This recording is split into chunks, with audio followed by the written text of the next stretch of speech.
आज हम आपकी मुलाकात करा रहे हैं मशहूर नाटककार सैफ हैदर हसन, जिन्होंने फिल्मों की नगरी में अपना ऐसी जगह बनाई है नाटक करके स्टेज पे कि लोग दूर दूर से इनके नाटक देखने आते हैं। सैफ साहब, ये सफ़र कहाँ से शुरू हुआ, किस माहौल में पैदा हुए और आपको कैसे इसमें रुचि हुई? जी, तो हुआ ऐसा कि वो कहते हैं ना कि being born at the right place at the right time. तो थिएटर मैंने शुरू किया दिल्ली में अच्छा। 1986 में एमए पूरा करने के बाद। लेकिन लिटरेरी बैकग्राउंड जो रहा वो आई थिंक ख़ानदानी था। तो हमारी great grand aunt Khurram Haider, अगर आपने नाम सुना, तो वो मेरी नानी की बहन थी। अच्छा। My grand aunt. तो मेरी ग्रूमिंग काफ़ी हद तक उनके अंडर में हुई। फॉर्मल ग्रूमिंग बिल्कुल भी नहीं, लेकिन उनको देखा बचपन में and I think that was grooming enough. तो बस होते होते, और कहानियों का बचपन से शौक़ था, कहानियाँ सुनने का शौक़ था, कहानियाँ सुनाने का शौक़ था। बोलना नहीं आता था तब भी कहानियाँ सुनाने का शौक़ था। तो दोस्तों को कहानी सुनाता था। फिर जब तक पोस्ट ग्रेजुएशन की दिल्ली में आया तो ये डिसाइड किया कि डिसाइड कुछ भी नहीं किया। वहाँ सईद आलम साहब थे, उनसे मुलाकात हुई और उनका थिएटर को ज्वाइन कर लिया। बस वहीं से वो सिलसिला शुरू हुआ और होते होते फिर बॉम्बे आया। बॉम्बे में और मैं नौकरी करता रहा मुसलसल। तो मैं और मेरी बीवी यहाँ आए हमने 2002 में बॉम्बे में। And I was working with this company called mouthshut.com। मैं उनका कम्युनिकेशंस डायरेक्टर था और मैंने कुछ किताबें लिखी इस बीच में, और बस कहानियों का सिलसिला चलता रहा। और फिर एक दिन ये डिसाइड हुआ, हम लोगों ने डिसाइड किया, मैंने मेरी बीवी ने, कि that I should now be doing this full time. तो नाटक पहले बहुत हुए, लेकिन जो कमर्शियली एज अ प्रोड्यूसर मैंने खुद किया बॉम्बे में। पहले हम और प्रोड्यूसर्स पे डिपेंड करते थे, तो कई बार उनका मिजाज होता था, नहीं होता था। तो वो जो पहला प्ले जो मैंने खुद किया एज प्रोड्यूसर, वो था एक मुलाकात। किस बारे में था वो? ये साहिल लुधियानवी और अमृता प्रीतम की एक फिक्टिशियस मुलाकात थी। और तो इसको मैंने, हमारे साथ सुमाना अहमद हमारी को राइटर थी, दोनों ने साथ बैठ के लिखा उसको। इसमें म्यूज़िक था, साहिर साहब के गाने थे, धुनें अलग थी, म्यूज़िक डायरेक्टर परिवेश सिंह। और ऑडियंसेस को बहुत पसंद आया, जबकि इसमें काफ़ी शुस्ता उर्दू और पंजाबी थी। लेकिन ये कमर्शियली ये प्ले चला और ये पूरे हिंदुस्तान में हुआ। हम हिंदुस्तान के बाहर भी ले गए इसको। और ये कहना कि ऑडियंसेस, तो मेरा एक्सपीरियंस ये रहा बड़ा इंटरेस्टिंग कि ऑडियंसेस को आप मुश्किल चीज़ मत दीजिए, परोस के दीजिए, ये बहुत गलत बात है। तो ये ऑडियंसेस इंतज़ार करती है, they want something very interesting. And I think एक मुलाकात से ये एज अ प्रोड्यूसर मेरी जर्नी शुरू हुई, जिसको कहते हैं। तो ये ऑडियंस जो है, जैसे फिल्मों में तो कहते हैं परोस के, लेकिन जब आपकी ऑडियंस जो है इतने ज़्यादा पैसे खर्च के टिकट लेके आएगी तो उसको रुचि होगी तभी आएगी। नहीं, देखिए, मैं आपको एक बहुत इंटरेस्टिंग बात बताता हूँ कि थिएटर जनरली इंडिया में कहते थे, अभी भी कहते हैं it's a dying art, but it is not. क्या हुआ है, with the advent of film stars theatre की ऑडियंस बढ़ गई, एक्सपैंड हो गई। तो एक टिपिकल थिएटर ऑडियंस नहीं है। अब वो ऑडियंस जो थिएटर नहीं देखते थे, वो फिल्म स्टार्स की वजह से थिएटर देखने लगे। तो ये टू वे ट्रैफिक है एक तरीके से, ये कहिए कि जो रुचि वाले हैं वो तो हैं, लेकिन जो कन्वर्ट्स हैं वो भी एक साइजेबल चंक है। अच्छा, फिल्मों में तो ये है कि मेन स्ट्रीम फिल्म है और ये पैरेलल सिनेमा है, या जिसे हम अमेरिका में इंडी फिल्म्स कहते हैं, यहाँ पे पैरेलल कहते हैं, डिफरेंट जो भी कहेंगे। जो सीरियस फिल्में होती हैं जो कि रियलिज्म ज़्यादा उसमें दिखाया जाता है, तो नाटकों में ऐसा कुछ है कि ऑडियंस शुरू हो गया अपना। कमर्शियल नाटक कहते हैं और कहते हैं एक्सपेरिमेंटल नाटक। At the end of the day नाटक नाटक होता है, लेकिन अब लेबल लगने लगे, कहने लगे हैं कि साहब ये तो कमर्शियल करते हैं और फला जो है एक्सपेरिमेंटल करता है। तो अगर आपका बजट मतलब आप कैसे डिफाइन करेंगे नसीर साहब क्या करते हैं? क्या वो एक्सपेरिमेंटल करते हैं, क्या वो कमर्शियल करते हैं, वो क्या करते हैं मुझे कोई समझाएगा? नाटक करते हैं at the end of the day.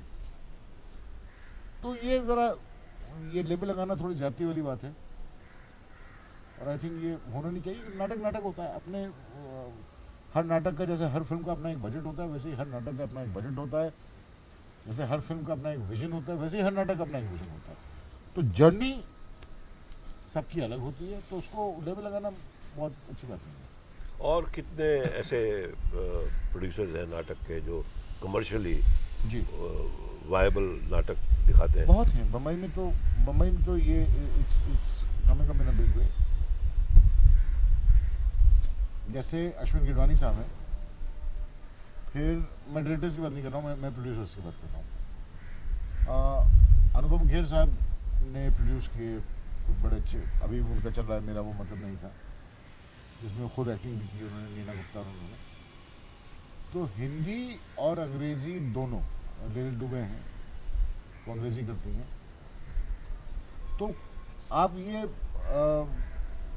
तो इस तरह का बहुत काम हो रहा है। अब आप बॉम्बे टाइम्स या मुंबई मिरर उठाएं तो आप देखेंगे कि अच्छा खासा चंक नाटकों पे डिवोटेड है, एड्स। और ये एड्स बॉम्बे टाइम्स वाले कोई सस्ते एड्स नहीं देते हैं, और थिएटर वालों को कोई डिस्काउंट नहीं देते हैं वो। तो आपको एक शो पे, मतलब I am just talking about one show पे आइडियली 2 लाख का खर्चा होता है सिर्फ पब्लिसिटी में। और वो पब्लिसिटी में बात कर रहा हूँ बॉम्बे टाइम्स की पब्लिसिटी। तो जब आप इतना खर्चा कर रहे हैं, खर्च करना पड़ रहा है आपको, तो ऑब्वियसली जो प्रोड्यूसर है वो लागत भी देखेगा, लागत देखेगा और रिटर्न देखेगा, तो ROI जिसको कहते हैं। तो ये इस वक्त थिएटर इंडस्ट्री भी एक बड़ी, मुझे पता नहीं इंडस्ट्री कहना चाहिए इसमें नहीं कहना चाहिए, लेकिन एक बड़ी प्रिकेरियस मोड पे है इस वक्त, जहाँ अच्छा काम हो रहा है और कुछ लोग पैसे भी लगा रहे हैं इसमें, दे इन्वेस्टिंग मनी इन इट। क्योंकि हमारे ज़माने में तो ब्रोशर छाप के एड्स वगैरह लेके पैसे इकट्ठे करके हम करते थे। बिल्कुल, मुझे याद है दिल्ली में हम खुद जब हमारा कोई नाटक ओपन हो रहा था, हमारा अगला शो होता था, तो हम श्री राम सेंटर के बाहर पैम्फलेट लेके खड़े हो जाते थे कि साहब ये अगले हफ्ते हमारा है, आप देखें। तो भले ही आप डायरेक्टर हो, भले ही आप राइटर हो, हम सबकी रिस्पॉन्सिबिलिटी होती थी ये करने की। बम्बई में थिंग्स आर डन डिफरेंटली, चीज़ें, मिजाज अलग है शहर का। और अब प्रोफेशनलिज्म कीवर्ड है, तो हर चीज़ में एक प्रोफेशनलिज्म आ गया। तो इवन मार्केटिंग ऑफ थिएटर, तो मुंबई में जब हम नए नए आए थे तो हमने भी सोचा था ऐसे ही करेंगे, तो लेकिन यहाँ लोगों ने कहा नहीं यार, बुरा मान जाएंगे लोग, लगेगा कि आप कुछ चवन्नी वाला काम कर रहे हैं कि आप थिएटर। तो अब दौर बदल गया, वक्त बदल गया, शहर बदल चुका है। तो ये है थिएटर का फिलहाल। तो आपने अब तक कितने प्लेस किए होंगे? मैंने लिखे होंगे कोई 11-12, ये शायद ज़्यादा भी लिखे होंगे, but now I lost count. तो एक ज़माने में बड़ा मज़ा आता था सोचने में, ये टाइटल ये टाइटल ये टाइटल। अब काउंट छोड़ दी मैंने। कुछ 12-13 प्लेस लिखे हैं, कुछ गवर्नमेंट, कुछ बच्चों के लिए लिखे हैं। एक जब शीला दीक्षित जी CM थी तो उनकी गवर्नमेंट के लिए कुछ मैंने नाटक लिखे थे। फिर उसके अलावा जब दिल करता था तो लिखते थे और वो स्टेज होते थे। तो आई बीन फॉर्चुनेट कि कई बार क्या होता है कि नाटक लिखे जाते हैं और स्टेज नहीं हो पाते। Excuse me. तो आई बीन फॉर्चुनेट कि मेरे नाटक तकरीबन नहीं बल्कि मैं कहूँगा सारे के सारे स्टेज में। तो उस सेंस में मैं बड़ा फॉर्चुनेट रहा हूँ। लोगों को यकीन रहा है थोड़ा बहुत कि ठीक ठाक काम कर लेता है। तो वो जर्नी तो चली है 15-16 साल की, तो उसमें काफ़ी सारे नाटक लिखे। तो मैं तो आज यहाँ पे इसलिए हूँ कि मैंने आपका Murari Mr and Mrs Murari Lal देखा था। उस प्ले के बारे में बताइए कुछ हमारे सुनने वालों। तो देखिए ऐसा है कि वो प्ले ओल्ड एज लोनलीनेस के ऊपर है।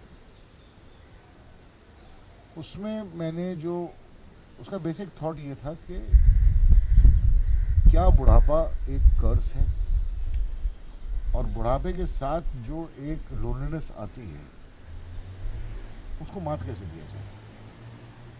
मैंने देखा है हमारे घर के बुज़ुर्गों को कि जब आपके स्पाउस का इंतकाल हो जाता है, योर स्पाउस इज़ नो मोर, तो एक लंबे सफ़र के बाद 30 साल 40 साल के सफ़र के बाद जब आप साथ रहते हैं और वो स्पाउस चला जाता है तो एक बड़ी अजीब सी लोनलीनेस तारी हो जाती है।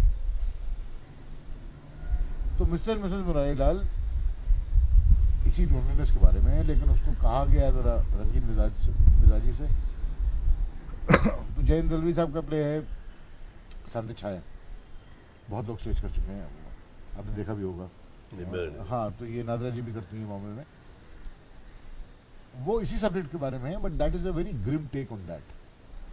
तो I wanted it to be a very light, saying some very important things, but I wanted it to be a very light and frolicking tale about loneliness. तो सतीश कौशिक जी, मेघना मलिक और एक NSD का लड़का है अमित पाठक, तो वो मेरे ख्याल 30-32 साल का लड़का होगा, उसने 60 साल के किरदार उसने प्ले किया था। तो ये 3 लोग हैं उसमें।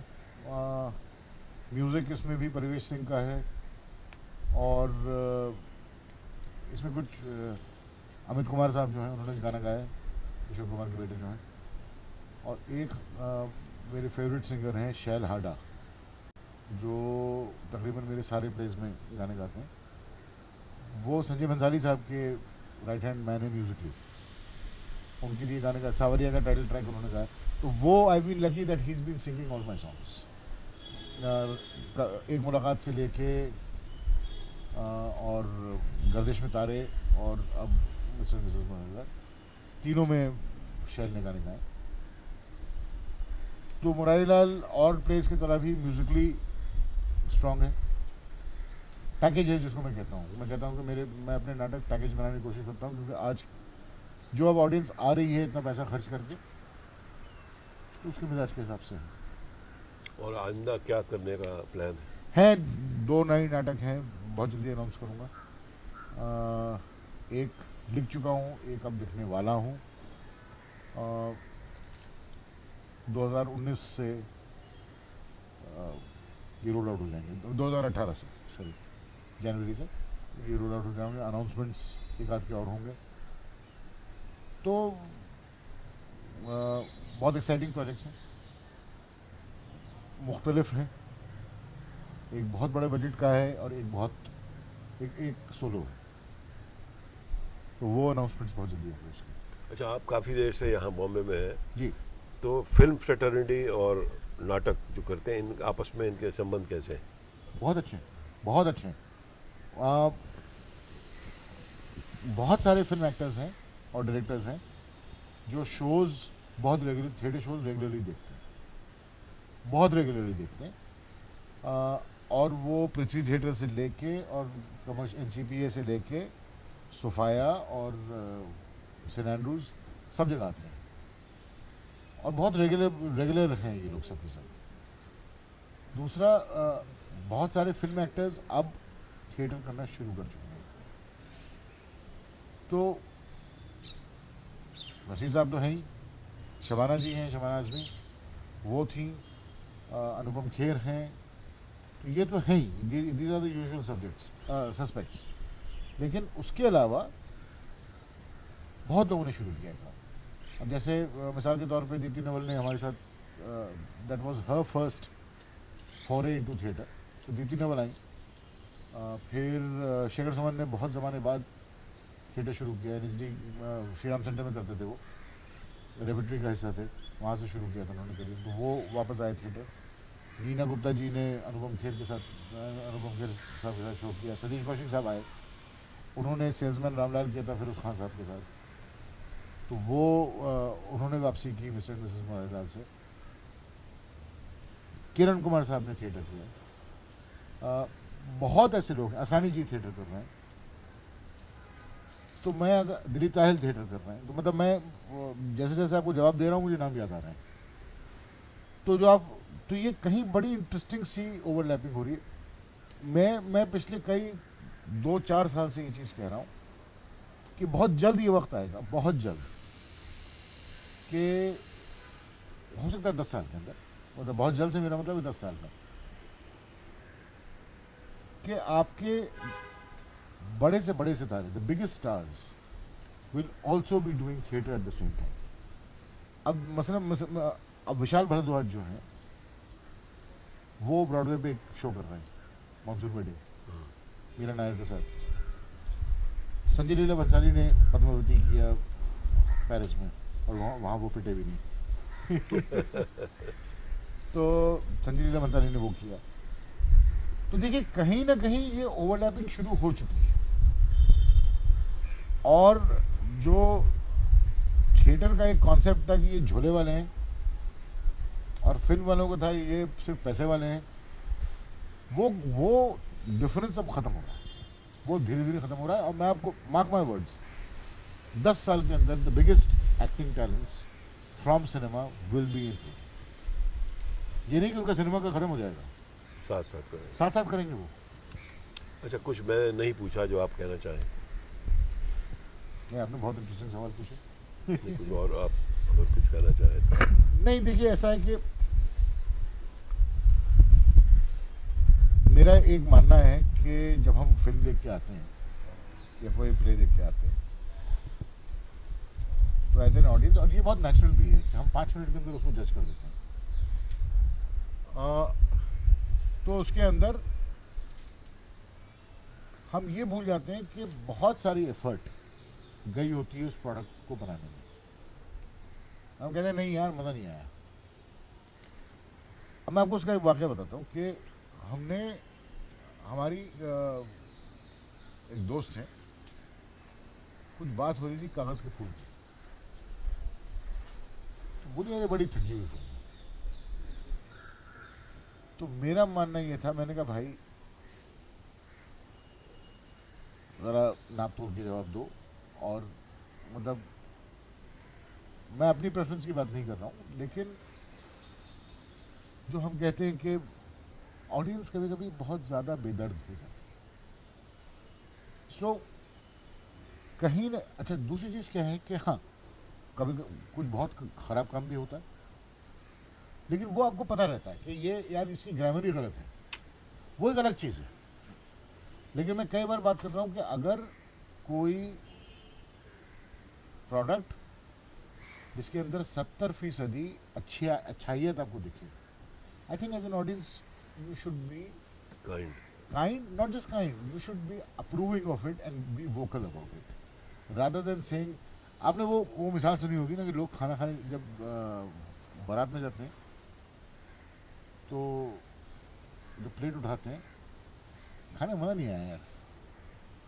ये वो वाली चीज़ है जो फिल्मों और थिएटर के लिए। And through this little interview I'd also like to thank my wife, who's been Sadia, who's been standing with me for several years. तो हमारी idiosyncrasies होती हैं, चीज़ें होती हैं, she's been handling it very very nicely, and she is usually the one who stays away from the limelight. So मुँह पे मैंने कभी कहा नहीं उनसे, तो I just take this opportunity to thank her. बहुत बहुत शुक्रिया sir. Thank you so much.